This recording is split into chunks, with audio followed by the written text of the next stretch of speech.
Yes, that was Tarzan. What does he have to do with our message for today?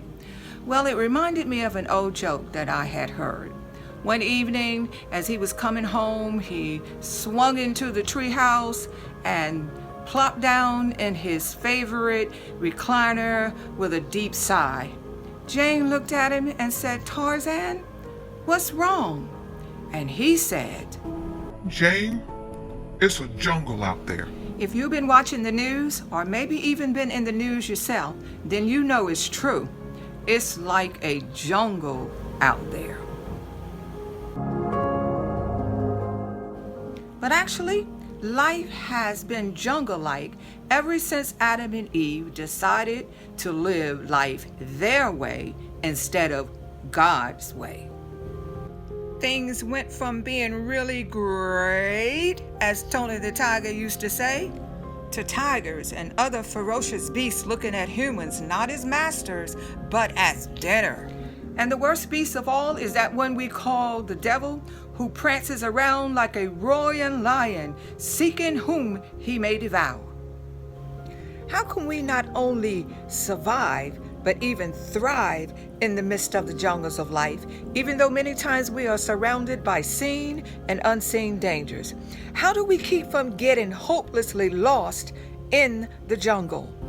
Jane has Tarzan to help her navigate through the jungle. Who do we have?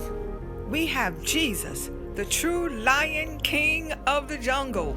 Remember, Jesus referred to himself as the way in John 14:6. Throughout the book of Acts, the followers of Jesus didn't call themselves Christians, but they called themselves followers of the way, or people of the way.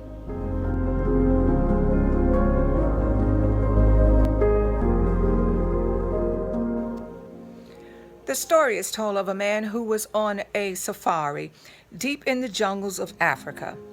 And his guide was going before him, and he had a machete, and he was whacking down the tall weeds and the underbrush before them.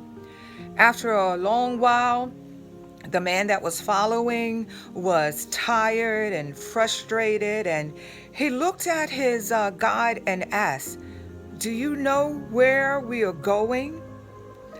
Where is the path?" And the experienced guide looked at him confidently and said, "I am the path." Even as followers of Jesus, there will be times when we will not be able to see our path forward, but we can see the guide. He is the path. He is the way. God calls us to come to Jesus the way, to learn the way, to live the way, and also to lead others to the way, because the way leads back to paradise, back into the presence of God. And God has said, "No more jungle, I promise."